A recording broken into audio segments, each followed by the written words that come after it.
आपने जो वीडियो बनाए थे उसमें हम आपको बताए थे कि दिन के समय लैंडिंग करने के लिए कौन कौन सी मार्किंग्स का प्रयोग किया जाता है और रात के समय तो लाइट्स का प्रयोग किया जाता है। लेकिन जो एक्चुअली घटना हुई थी कोझिकोड में वो खराब मौसम था और ठंड का दिन अब आने वाला है। वहां पर जो सबसे बड़ी भीषण समस्या होती है कोहरा का।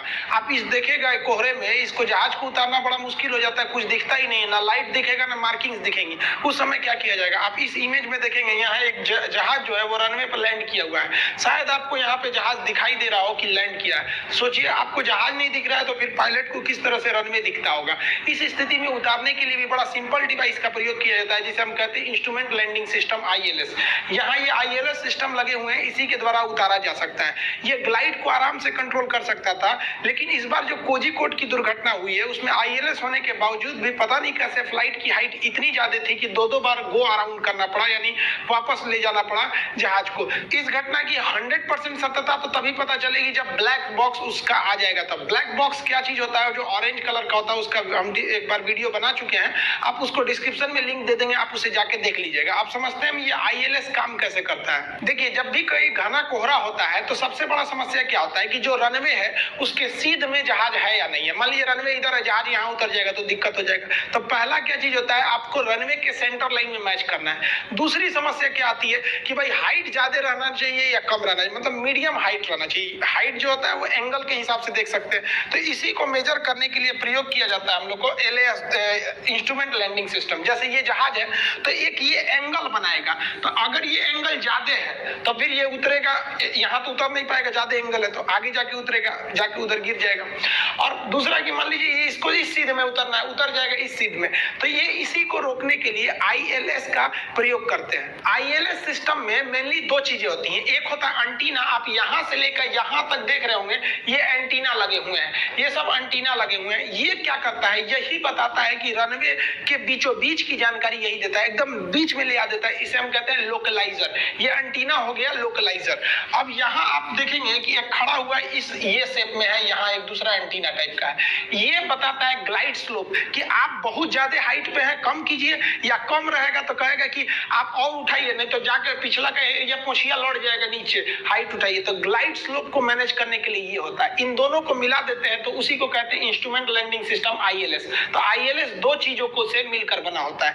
और ये जो चीजें देख रहे हैं इस तरह से, ये तो फिर हम आपको बताए थे रात में उतारने के काम में आता है। ये तो सेंटर लाइन है, जब मौसम सब सही है तो ये लाइट्स होती है जो इसको दिखा देती है कि हाँ यही है। लेकिन खराब मौसम में लाइट दिखाई नहीं देता है, तो ये मत समझिएगा कि ILS का हिस्सा। ये अप्रोच लाइट है, रात में उतारने के काम में आता है। ILS यानी इंस्ट्रूमेंट लैंडिंग सिस्टम का जो पहला डिवाइस होता है लोकलाइजर, वो एंटीना के समान होता है, बहुत ज्यादा मात्रा में पाए जाते हैं ये लोकलाइजर। और ये जो ऐसे लंबा सा खड़ा हुआ है ये होता है आपका ग्लाइड स्लोप। ये दोनों जो है ना फ्रीक्वेंसी छोड़ते हैं, जो 90 से 50 हर्ट्ज की फ्रीक्वेंसी पर छोड़ते हैं, इनकी जो फ्रीक्वेंसी होती है। और ये आगे 5 से 6 किलोमीटर दूर तक ये अपनी फ्रीक्वेंसी को छोड़ते रहते हैं। इसको मौसम से कोई दिक्कत नहीं आने वाला है। तो पायलट 5 से 6 किलोमीटर पहले ही अपने हिसाब से लाइन अप कर लेता है लोकलाइजर से और अपने ग्लाइड को मेंटेन कर लेता है। तो ये हो गया आपका लोकलाइजर और ये हो गया आपका ग्लाइड स्लोप। दोनों 90 से 50 डिग्री के 50 हर्ट्ज की फ्रीक्वेंसी पर काम करते हैं। ILS का लोकलाइजर और ग्लाइड स्लोप तो बता देगा कि पायलट को कि भाई आपका हिसाब गड़बड़ है,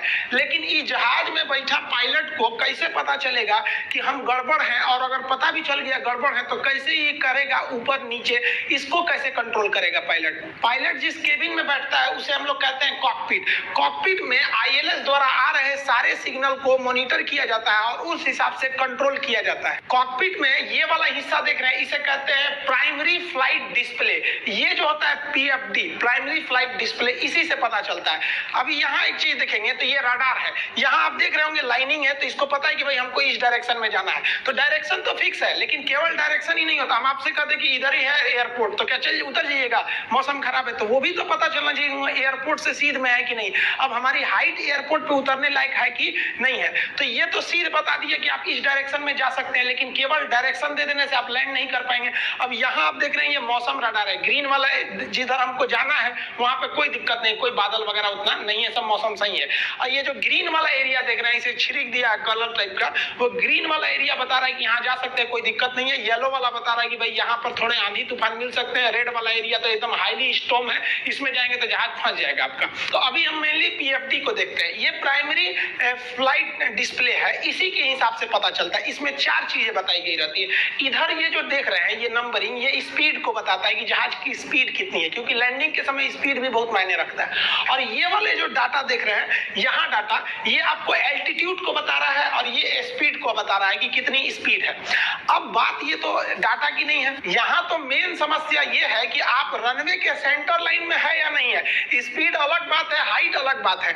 यहाँ आपका मेन समस्या है कि सेंटर लाइन और एंगल कितना है, ज्यादा एंगल तो नहीं है। तो इसके लिए बीच का ये जो लाइनिंग होता है ये बताता है कि आप रनवे के सेंटर लाइन में है कि नहीं।